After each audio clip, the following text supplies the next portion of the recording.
Hello guys and welcome back to our YouTube channel virtual library. आज का हमारा topic रहने वाला है इन्फ्लेशन। टाइप्स ऑफ इन्फ्लेशन हम पढ़ेंगे। इसमें हम पढ़ेंगे काइनेशियन स्कूल ऑफ थॉट क्या बोलता है इन्फ्लेशन के बारे में, हम पढ़ेंगे मोनास्ट्रिक स्कूल ऑफ थॉट क्या बोलता है इन्फ्लेशन के बारे में। वो सारी चीज़ें हम डिस्कस करेंगे और अल्टीमेटली हम अपने गोल पे पहुंच जाएंगे, जो कि हमारा था मॉनेटरी पॉलिसी होती क्या है, वो कब इंप्लीमेंट की जाती है। उससे पहले आपको ये सारी चीज़ें इन्फ्लेशन के रिलेटेड सारी चीज़ें समझनी पड़ेंगी, ठीक है ना। पहले अगर मैं बात करूँ इन्फ्लेशन की, इन्फ्लेशन का मतलब क्या होता है सर? इन्फ्लेशन का मतलब महंगाई होता है, वो आपको पता है। सर महंगाई क्या होता है सर? ईयर टू ईयर, एक साल में एक चीज़, लाइक अगर मैं इस पेन की बात करूंगा, ये पेन मैंने लास्ट ईयर लाया था 5 रुपीज़ में और इस साल मैं यही पेन ला रहा हूँ 10 रुपीज़ में, तो मुझे देखने को मिला कि इस पेन की रेट 5 रुपीज़ इंक्रीज हो गई है, तो दैट मीन्स कि 5 रुपीज़ इन्फ्लेशन हो गई है। मैं अगर इधर पे ग्राफ से आपको समझाने की कोशिश करूंगा, ये मैं एक ग्राफ डालता हूँ इधर पे, ग्राफ में इधर पे मैं प्राइस दिखा रहा हूँ, इधर पे मैं ईयर दिखा रहा हूँ, ईयर चेंज होता रहता है, ठीक है। अगर मैं इधर पे इन्फ्लेशन का ग्राफ दिखाऊँ, वो कुछ इस तरह से बनेगा कि अगर मैं यहाँ से स्टार्ट कर रहा हूँ तो इधर पे इस तरह की कुछ लाइन होगी जो हमारे इन्फ्लेशन दिखाएगी। लाइक इधर पे एक है, इधर पे एक है, इधर ये क्या मैं बता रहा हूँ, देखो अगर मैं ये पॉइंट्स ड्रॉ करूँगा, लाइक लाइक ये 2012, 13, 14, 15 का ग्राफ है। 2012 से लेकर 2015 ये साल है। इधर से अगर मैं प्राइस दिखाने की कोशिश करूँगा इस पॉइंट पे, इस एक गुड की, लाइक मैं पेन की बात कर रहा हूँ, मैं पेन खरीद रहा हूँ, इस एक पेन की प्राइस थी 5 रुपीज़ 2012 में, और अगर मैं फिर देखूंगा 2013 में इस पेन की प्राइस बढ़ गई थी 7 रुपीज़, और अगर 2014 में देखूं इस पेन की प्राइस बढ़ गई थी 9 रुपीज़, और अगर मैं फिर 2015 में देखूं तो पेन की प्राइस बढ़ गई थी अप टू 10 रुपीज़। तो मैंने क्या देखा कि मैंने देखा इन्फ्लेशन कितनी हो रही है, यहाँ से यहाँ तक इन्फ्लेशन हो रही है, यहाँ से यहाँ तक इन्फ्लेशन हो रही है। तो ये एक ग्राफ हमें दिखाता है कि इन्फ्लेशन का ग्राफ कैसे बनता है, और अगर हमें इन्फ्लेशन काउंट करनी होगी तो वो हम काउंट कैसे करते हैं, उसको हम बोलते हैं द रेट ऑफ इन्फ्लेशन, ठीक है ना, rate of inflation. Sir rate of inflation क्या होता है? मैंने सर आपको बताया, अगर मैं लास्ट ईयर एक चीज़ लाऊंगा किसी एक कीमत पे, तो अगर मैं वही चीज़ आज लाऊंगा तो उसका प्राइस हाइक हुआ होगा, उसकी प्राइस राइज हो गई होगी, जिसको हम इन्फ्लेशन बोलते हैं। लाइक अगर मैं किसी भी एक चीज़ की बात करूंगा, लाइक एक कोई भी गुड है, आप दिमाग में कोई भी एक गुड रखो तो हमें लाना है। हम क्या करते हैं, अगर हमें 2021 में बात करूं, ये हमारा मिलता है हमें 5000 रुपीज़ में, एग्जाम्पल बता रहा हूं मैं, और अगर मैं 2022 में इसको बाई कर रहा हूं तो ये प्राइस मुझे, ये सेम गुड मुझे मिलता है कितने में, 5500 रुपीज़ में। तो मैंने क्या देखा इधर पे, अगर मुझे इधर पे रेट ऑफ इन्फ्लेशन देखनी है कि हमारी रेट ऑफ इन्फ्लेशन होती क्या है, वो मैं बताऊंगा कि अगर मैंने 5500 में आज लिया तो माइनस करूंगा मैं 5000, ये मुझे दिखाएगा कि इन्फ्लेशन हुई कितनी है। डिवाइड बाई 5000 करूंगा मैं, मल्टीप्लाइड बाई 100, और जब मैं इसको सॉल्व करूंगा ये मुझे दिखाएगा, ये निकलेगा 10%। आप ये सॉल्व कीजिएगा, ये मुझे दिखाएगा 10%। तो 10% है क्या सर? Rate of inflation. तो मैंने इन्फ्लेशन देखी भाई, अगर मैंने आपको बताया 5 रुपए का पेन था, आज मैंने 10 रुपए में लाया तो 5 रुपए बढ़ गए थे। तो लेकिन हम ये तो नहीं बताते ना, हम इकोनॉमी में नहीं बताते कि 5 रुपए बढ़ गए, 10 रुपए बढ़ गए, हम परसेंटेज के हिसाब से बोलते हैं कि लाइक 10% इन्फ्लेशन हो रही है। तो हमारी इकोनॉमी में भी 10% इन्फ्लेशन हो रही है। तो आई होप कि आपको रेट ऑफ इन्फ्लेशन समझ आ गया होगा। अगर मैं इसको और एक अलग तरीके में आपको समझाने की कोशिश करूंगा कि रेट ऑफ इन्फ्लेशन हम कैलकुलेट कैसे करते हैं, मैं इधर पे लिखूंगा कि अगर मैं प्राइस ऑफ करंट ईयर करूंगा, प्राइस ऑफ करंट ईयर कुछ किसी भी एक चीज़ की, price of current year minus price of last year कितनी थी, लास्ट ईयर कितनी थी, divide by price of current year into 100, ठीक है ना। ये फॉर्मूला मुझे देगा परसेंटेज, इन्फ्लेशन का परसेंटेज कितना होता है उसको हम बोलते हैं रेट ऑफ इन्फ्लेशन, ठीक है ना। आई होप ये चीज़ें आपको समझ आ गई होंगी। सर अब आप बताएं कि जो इन्फ्लेशन हो रही है ये एक इकोनॉमी के लिए अच्छा इंडिकेटर है कि खराब इंडिकेटर है? सर ये बोथ है। ये इकोनॉमी होना भी, ये ना इन्फ्लेशन होना भी ठीक है, इन्फ्लेशन होना भी गलत है। ये क्या हुआ, ये क्या मतलब हुआ सर? होना भी चाहिए, नहीं भी होना चाहिए। होना चाहिए लेकिन कम लेवल पे होना चाहिए इन्फ्लेशन, लेकिन कम लेवल पे। अप टू 4% इन्फ्लेशन ठीक ठाक है, 5% भी ठीक ठाक है, ठीक है ना।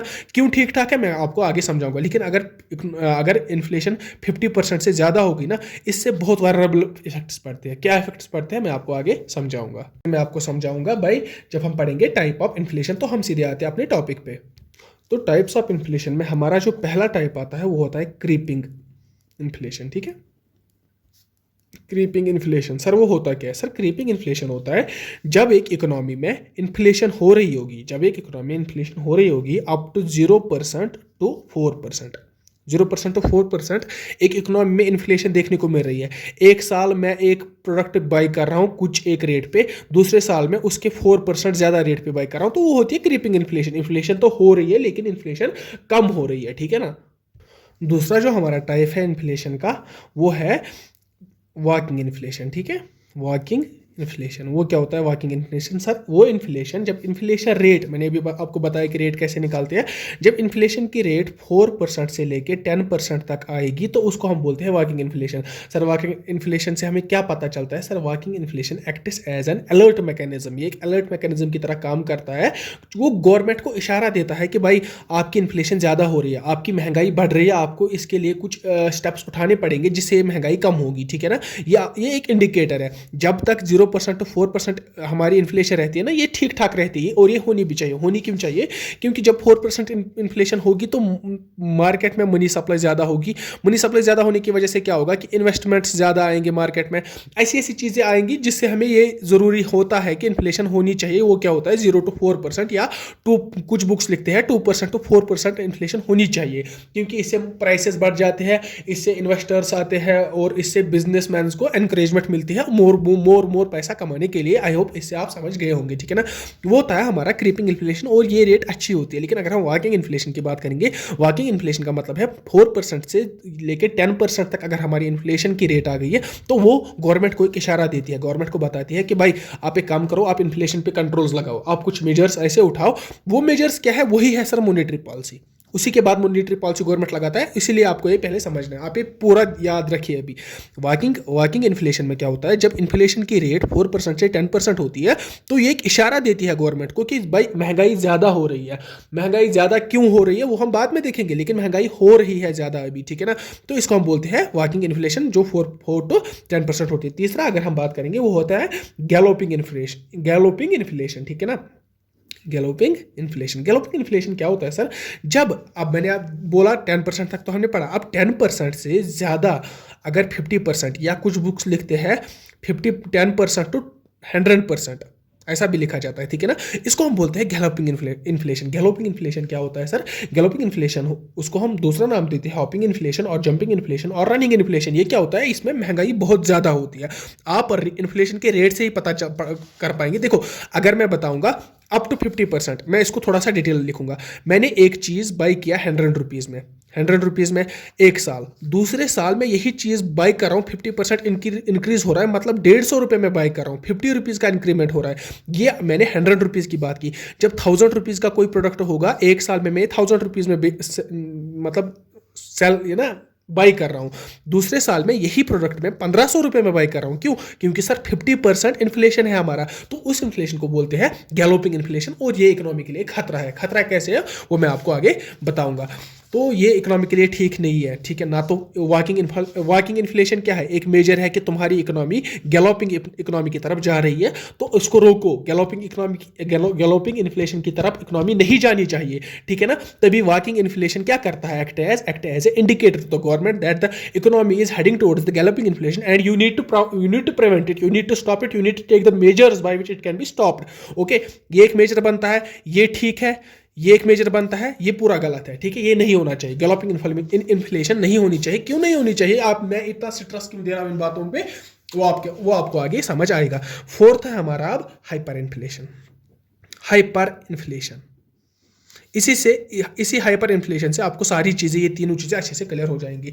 हाइपर इन्फ्लेशन क्या है? जब इन्फ्लेशन रेट मोर देन 50% हो जाएगी, मोर देन 50%, जब इन्फ्लेशन की महंगाई की रेट जब मोर देन 50% हो जाएगी, उसको हम बोलते हैं हाइपर इन्फ्लेशन। ये क्या है? ये एक्सट्रीम फॉर्म होती है इन्फ्लेशन की। इस सिचुएशन में क्या होता है कि आउट ऑफ कंट्रोल होती है। इस सिचुएशन में इन्फ्लेशन को कंट्रोल करना आउट ऑफ कंट्रोल हो जाता है। लाइक ऐसी सिचुएशन आ गई है, लाइक अगर हम जिम्बाब्वे की बात करेंगे,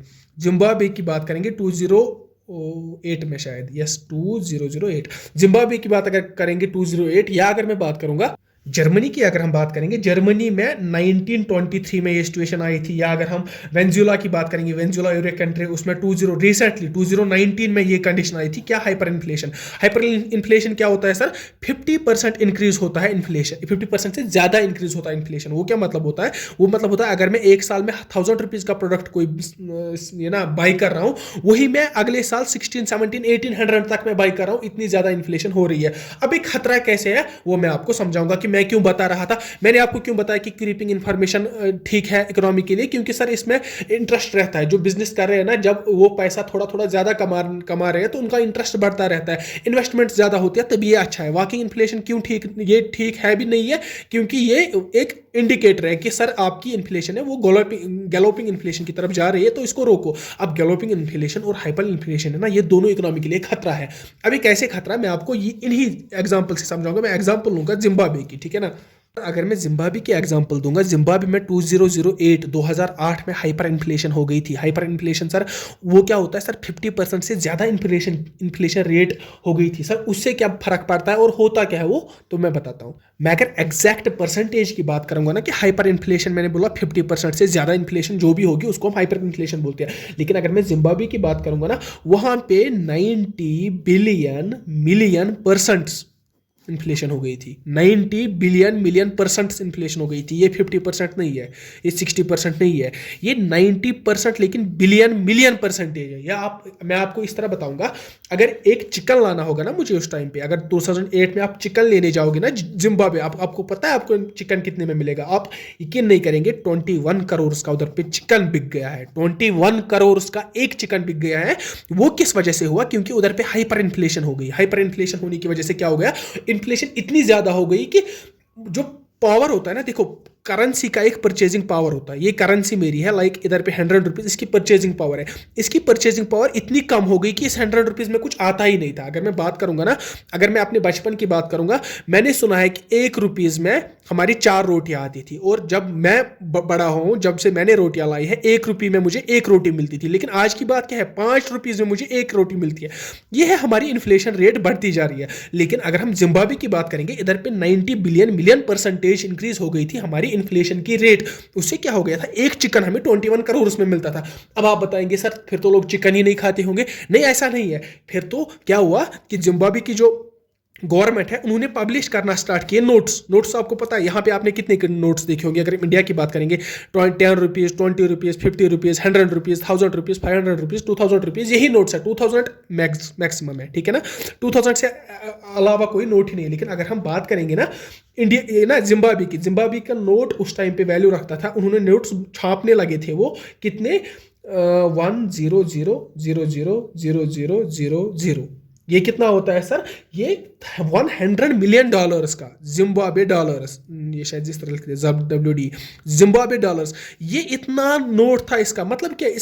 इसका परचेजिंग पावर खत्म हो गया था मनी का। इस मनी का परचेजिंग पावर खत्म हो गया था। खाली इसका फेस वैल्यू बचा था कि इस पे ये लिखा है, वरना इसका कोई वैल्यू ही नहीं था, ठीक है ना। इवन की इकोनॉमिक्स एक मैगजीन उस टाइम पे पब्लिश हुआ करता था, जो एक बहुत फेमस मैगजीन था। उसने बताया कि ये जो इकोनॉमी है ना, ये जो करेंसी है ना जिम्बाब्वे की, ये वर्थलेस है। ये वर्थलेस है, इसका कोई वैल्यू ही नहीं बचा है। तो यही मसला हो जाता है कि हमें क्यों, मैंने यहाँ पे भी आपको बताया ना कि हमें इन्फ्लेशन, अगर यहाँ पे क्रीपिंग इन्फ्लेशन आ रही है तो ठीक है, वॉकिंग इन्फ्लेशन आ रही है तो ये इंडिकेटर है कि सर इन्फ्लेशन गैलोपिंग इन्फ्लेशन की तरफ जा रही है। लेकिन अगर गैलोपिंग इन्फ्लेशन क्या है, उसके बाद हमारी आती है हाइपर इन्फ्लेशन। ये दोनों, इससे क्या होता है? परचेजिंग पावर कम होता है हमारी मनी का। इससे हमें फिर इतने ज़्यादा वैल्यू के नोट्स छापने हैं ना कि आप इमेजिन भी नहीं कर सकते। मैंने आपको इस तरह ये सारी चीज़ें समझाने के लिए जिम्बाब्वे की एग्जाम्पल ली, अदरवाइज अब तो वो थोड़ा ओवरकम कर चुके हैं उस सिचुएशन से। तो हमने टाइप्स ऑफ इन्फ्लेशन पढ़े, अब हम पढ़ेंगे causes of inflation. Causes of inflation से मेरा मतलब है कि इन्फ्लेशन होती ही क्यों है, किन चीज़ों से इन्फ्लेशन होती है, क्या ऐसे रीजंस है जिससे हमारी इन्फ्लेशन राइज होती है। तो यहाँ पे अगर मैं मेनली 2 चीज़ें बताऊँ कि एक है हमारी डिमांड पुल इन्फ्लेशन, दूसरा है हमारा कॉस्ट पुल इन्फ्लेशन। ये 2 रीजंस है कि हमारी इन्फ्लेशन होती क्यों है। अगर मैं डिमांड पुल इन्फ्लेशन की मैं बात करूँगा, यहाँ पे मैं बोलूँगा कि यहाँ पे इस इन्फ्लेशन में ये बात याद रखिएगा, डिमांड हमेशा ज़्यादा होती है सप्लाई से। ये मैं अभी प्रूव करूँगा। डिमांड हमेशा ज़्यादा होती है सप्लाई से, तभी इसको बोलते हैं डिमांड पुल इन्फ्लेशन। और ये एमसीक्यू पूछा गया है कि इस डिमांड पुल इन्फ्लेशन में सप्लाई ज़्यादा होती है, कौन कौन क्या क्या होता है, ये बात आप याद रखिएगा कि डिमांड हमेशा ज़्यादा होती है सप्लाई से। वो क्या होता है सर, मैं एक्सप्लेन करूंगा। देखो, अगर मैं आपको डिमांड पुल इन्फ्लेशन में बताऊं कि मैं एक दुकानदार हूं, मैं सिगरेट बेच रहा हूं, ये मेरा शॉप है, मैं सिगरेट बेच रहा हूं, मैं 5 पैक सिगरेट बेच रहा हूं, 5 पैक्स में बेच रहा हूं 50 रुपीज़ ईच। ठीक है, ये बात आपने समझी। अब यहाँ पे बहुत इंडिविजुअल्स है, एक लोकेलिटी में, एक अपने मोहल्ले में मैं बेच रहा हूँ, यहाँ पे बहुत इंडिविजुअल्स है, लेकिन ऐसे 5 ही इंडिविजुअल्स है जो कि मेरी डिमांड कर रहे हैं। लाइक मैं क्या बता रहा हूँ कि अगर ये एक इंडिविजुअल्स है, ये एक एरिया है जिसमें मेरा दुकान है, मेरा दुकान पे मैं 5 पैक सिगरेट डेली बेचता हूँ और हर एक पैक की कीमत है 50 रुपीज़। लेकिन इंडिविजुअल्स में से 5 ही ऐसे बंदे हैं जो कि सिगरेट पीते हैं, मतलब इनकी डिमांड सेटिस्फाई हो रही है। लेकिन अब क्या हो रहा है, अब टाइम जब हो रहा है तो आपको पता है कि डिमांड बढ़ती जा रही है। अब और 2-3 लोग आ गए, सपोज करो ये 1-2-3 और लोग आ गए जो कि डिमांड कर रहे हैं कि हमें भी सिगरेट चाहिए। अब ये भी आ गए मेरे पास सिगरेट लेनी। अब मैंने देखा कि यहाँ पे डिमांड बढ़ रही है, मैं दुकानदार हूं, मैंने देखा डिमांड बढ़ रही है, तो मैं क्या कर रहा हूं, मैं according to law of demand जा रहा हूँ। लॉ ऑफ डिमांड क्या है कि जितना डिमांड ज्यादा होगा उतना प्राइस भी ज्यादा होगी। ये लॉ ऑफ डिमांड है, और लॉ ऑफ सप्लाई में आगे बताऊंगा।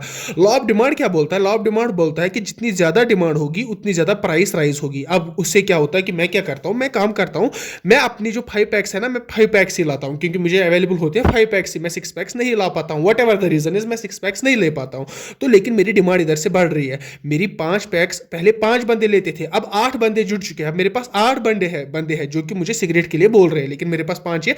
मैं क्या करता हूं, मैं 50 रुपीज़ की जगह मैं इसका प्राइस 60 रुपीज़ कर देता हूं, ताकि क्योंकि मैं अपनी प्राइस इंक्रीज कर रहा हूं, किस बेसिस पे, डिमांड की वजह से मैं प्राइस इंक्रीज कर रहा हूं, मैं 60 रुपीज़ रख रहा हूं। इसी तरह जब और बंदे आते हैं, मैं क्या कर रहा हूं, और डिमांड इंक्रीज हो रही है, मैं 70 रुपीज़ करता हूं। अब मैं क्या इधर करता हूं, 50 रुपीज़ से मैं 60 रुपीज़, 60 रुपीज़ से मैं 70, ये कॉस्ट में बढ़ रहा हूं। और अगर हमें पता होगा कि कॉस्ट इंक्रीज होने को ही हम तो इन्फ्लेशन बोलते हैं ना, तो इन्फ्लेशन हो गई। हाँ सर, यहाँ पे हमने देखा, क्लियरली दिख रहा है कि 50 रुपए से 60 रुपए, फिर 70 रुपीज़ इन्फ्लेशन हो रही है। सर ये इन्फ्लेशन का ही नाम है डिमांड पुल इन्फ्लेशन, क्योंकि इसको पुल कर रहा है डिमांड। इन्फ्लेशन को कौन पुल कर रहा है, डिमांड। लोगों की डिमांड बढ़ती जा रही है और लोगों की डिमांड बढ़ने की वजह से इन्फ्लेशन हो रही है, प्राइसेस इंक्रीज हो रहे हैं, उसको हम बोलते हैं डिमांड पुल इन्फ्लेशन। अब यहाँ पे और एक कंसेप्ट है, यहीं पे अगर पहले मैं ये पॉइंट क्लियर करना चाहता हूँ। मैंने बताया कि डिमांड हमेशा ज्यादा होती है सप्लाई से, ठीक है ना। इधर पे मैंने आपको दिखाया, सप्लाई मेरी 5 पैक्स थी, डिमांड कितनी थी, पहले 5, फिर 8, फिर 10, इसी तरह डिमांड बढ़ती जा रही है। तो डिमांड हमेशा ज्यादा रहती है as compare to supply in demand pull inflation. ये आपको बात याद रखनी है। और अगर आपको और एक टाइप है इसका, जिसको हम बोलते हैं बोटल नेक इन्फ्लेशन। बोटल नेक इन्फ्लेशन वो क्या होता है सर, बोटल नेक इन्फ्लेशन में क्या होता है कि मान के चलो किसी भी रीजन से मैं 5 पैक्स बेच रहा था, अब मैं 3 पैक्स बेच रहा हूं, अभी मैं 3 पैक्स बेच रहा हूं। मतलब कि अगर मैं एक बोतल की एग्जांपल लूं, ये एक बोतल है इधर पे, इसी तरह तो बोतल होती है ना। बोतल नेक इधर से है और इधर से मेरी डिमांड है, इधर से डिमांड हो रही है, यहां से सप्लाई कम हो रही है। सप्लाई कम होने की वजह से यहां से डिमांड बढ़ती जा रही है। आई एम सॉरी, मुझे आपको नहीं दिख रहा था। तो यहाँ पे मैंने बताया कि एक बोतल है, बोतल की शेप में ले रहा हूँ। मैं क्यों दिखा रहा हूँ, क्योंकि इसको बोटल नेक इन्फ्लेशन क्यों बोलते हैं। बोटल नेक इन्फ्लेशन क्या है कि अभी मेरे पास 5 पैक्स थे, ऊपर अगर मैं देखूँ मैं 5 पैक्स बेच रहा था, लेकिन किसी वजह से गवर्नमेंट ने कुछ रेगुलेशंस लाए, मैं अब 3 ही पैक्स है मेरे पास अवेलेबल, लेकिन डिमांड बढ़ती जा रही है। इस डिमांड बढ़ने की वजह से जब मेरे पास क्वांटिटी कम हो जाएगी, सप्लाई कम हो जाएगी, उसको हम बोलते हैं बोटल नेक इन्फ्लेशन। क्योंकि यहां से डिमांड इतनी ज्यादा है लेकिन सप्लाई इतनी कम है, इतनी कम सप्लाई है, इतनी ज्यादा डिमांड है, यही तो दिखाता है ना मैं बोटल नेक। तो इसी का मतलब है बोटल नेक इन्फ्लेशन। तो आई होप आपको डिमांड पुल इन्फ्लेशन समझ आ गया होगा कि किस तरह से डिमांड इफेक्ट करता है हमारे इन्फ्लेशन को। अभी हम देखेंगे कॉस्ट पुश इन्फ्लेशन क्या है। देखो, मैंने अभी बताया कि मैं दुकानदार हूं, मैं फिर से ही दुकानदार हूं, मैं चेंज नहीं हुआ अभी मैं दुकानदार हूं, मैं फिर से मैं बेच रहा हूं, मैं 5 पैक्स मेरी क्वांटिटी फिर से है, 50 रुपीज़ में फिर से बेच रहा हूं और इंडिविजुअल्स यहां से ले रहे हैं, ठीक है ना। कुछ इंडिविजुअल्स हैं जो ले रहे हैं। अब क्या होता है कि मैं ये सिगरेट्स है ना, मैं सिगरेट्स बेच रहा हूँ, सिगरेट कहाँ से रहे, एक फैक्ट्री से आ रहे हैं। इस फैक्ट्री में फैक्ट्री कॉस्ट लगते हैं, जो मैंने आपको पढ़ा है। फैक्ट्री कॉस्ट इंक्रीज होते हैं, रॉ मटेरियल्स का कॉस्ट इंक्रीज होता है या लेबर कॉस्ट इंक्रीज होता है, कोई भी कॉस्ट इंक्रीज होने की वजह से फैक्ट्री कॉस्ट इंक्रीज होगा। अब जब इधर ही मुझे फैक्ट्री कॉस्ट इंक्रीज होगा तो मैं यहाँ पे प्राइस भी बढ़ाऊंगा ना। अगर मैं 50 रुपीज़ बेच रहा था, मुझे वहाँ से फैक्ट्री में मिल रहा था 45 रुपीज़ में, अब मुझे 50 रुपीज़ दे रहे हैं फैक्ट्री वाले, मैं फैक्ट्री से ला रहा हूँ 50 रुपीज़ में, मैं बेचूंगा कितने में, एटलीस्ट 55 रुपीज़ और 60 रुपीज़ और मैं 70 रुपीज़, इसी तरह जितनी यहाँ से फैक्टर कॉस्ट इंक्रीज होगी उतनी मेरी रिटेल प्राइस भी इंक्रीज होगी। याद रखिएगा, जितनी मेरी फैक्टर कॉस्ट इंक्रीज हो जाएगी इतनी ही मैं रिटेल कॉस्ट इंक्रीज करूंगा। और इस कॉस्ट को, ये किस पे डिपेंडेंट होता है, ये इधर पे इन्फ्लेशन हो रही है ना, कॉस्ट इंक्रीज हो रहा है ना, ये इन्फ्लेशन किस पे डिपेंड हो रहा है, कॉस्ट पुश पे। कॉस्ट पुश कौन, जो कि फैक्टर कॉस्ट से जनरेट हो रहा है, जो कि फैक्टर कॉस्ट इंक्रीज हो रहा है, जिसकी वजह से मुझे महंगे दामों में मिल रहा है, तो मैं बेच रहा हूं महंगे दामों में। उस महंगाई बढ़ने का वजह क्या है, वो है फैक्टर कॉस्ट। तो फैक्टर कॉस्ट और उसी कॉस्ट को हम बोलते हैं, उसी इन्फ्लेशन को हम बोलते हैं कॉस्ट पुश इन्फ्लेशन। अब क्या मसला है, मैंने आपको पहले ही बताया कि मैं आपको दो थ्योरीज पढ़ाऊंगा, एक तो काइनेशियन थ्योरी क्या बोलती है और दूसरा मैंने बताया था और monetaristic school of thought. Keynesian school of thought क्या बोलता है और मोनेस्टिक स्कूल ऑफ थॉट क्या बोलता है। ये जो मैंने अभी डेफिनेशन इधर पे दिखाई, ये थी थ्योरी काइनेशियन स्कूल ऑफ थॉट की। सर ये क्या है, काइनेशियन स्कूल ऑफ थॉट क्या है? सर आपको अगर पता होगा, काइनेशियन थ्योरी हम उनको बोलते हैं जो जॉन काइनीज ने प्रोवाइड की होंगी। जॉन काइनीज एक इकोनॉमिस्ट थे जो उन्होंने थ्योरीज प्रोवाइड की, जो उनका मानना था और जो उनके साथ कोई ग्रुप पे काम करता था, इकोनॉमिस्ट थे वो भी, उस स्कूल को हम बोलते हैं काइनेशियन स्कूल, और दूसरा है हमारा the monastic school of thought. तो अब अगर काइनेशियन स्कूल ऑफ थॉट की मैं बात करूंगा, वो बोलते हैं कि जो इन्फ्लेशन हो रही है वो डिमांड पुल इन्फ्लेशन हो रही है और कॉस्ट पुल इन्फ्लेशन हो रही है। ये दो डेफिनेशन थी काइनेशियन स्कूल ऑफ थॉट। लेकिन अगर हम मोनेस्टिक स्कूल ऑफ थॉट की बात करेंगे, वो बोलते हैं एक तो ये होते हैं, एक तो डिमांड पुल इन्फ्लेशन होती है और कॉस्ट पुल इन्फ्लेशन होती है, इन दोनों की वजह से इन्फ्लेशन होती है। ये बोलता है ना हमारा काइनेशियन स्कूल ऑफ थॉट। लेकिन जो मोनेस्टिक स्कूल ऑफ थॉट है वो बोलता है कि एक तो ये होता है, एक तो ये चीज, ये दो चीजें होती है, और तीसरा चीज होता है कि परचेजिंग पावर ऑफ मनी बढ़ जाता है, मनी सप्लाई बढ़ जाता है। मोनेस्टिक स्कूल ऑफ थॉट क्या बोलता है, मनी सप्लाई मार्केट में बढ़ जाता है। क्या सर उसका मतलब क्या है, मनी सप्लाई मार्केट में बढ़ जाता है। अगर इधर पे मैं डिमांड की बात करूंगा, यहाँ पे इन्फ्लेशन होती क्यों है, क्योंकि लोगों के पास मनी है। जब मनी की पावर बढ़ रही है, जब मनी फ्लो बढ़ रहा है इकोनॉमी में, तभी तो ये इन्फ्लेशन हो रही है, क्योंकि ये तभी तो मतलब बाई कर पा रहे हैं ना। अगर मान के चलो मैं बेच रहा हूँ 50 रुपीज में, अब मेरे पास कोई डिमांड कर रहा है, मैं मान के चलो मैं डिमांड पुल इन्फ्लेशन की बात कर रहा हूँ, डिमांड कर रहे हैं लोग, लेकिन मैंने 50 रुपीज से बढ़ के मैंने 150 रुपये में बेचनी स्टार्ट कर दी। इन्फ्लेशन कितनी हो गई सर, 100 रुपीज इन्फ्लेशन हो गई। लेकिन लोग तो ले रहे हैं ना, फिर भी लोग क्यों ले रहे हैं, क्योंकि परचेजिंग पावर मनी का ज्यादा है। लोग क्यों ले रहे हैं, क्योंकि मनी फ्लो कर रही है मार्केट में ज्यादा। ये कंसेप्ट है monastic school of thought. I hope कि आपको ये सारी चीजें क्लियर हो चुकी होंगी। नेक्स्ट टॉपिक हमारा रहेगा द मॉनेटरी पॉलिसी। चलो take care and goodbye, that was all for today, see you tomorrow, good bye.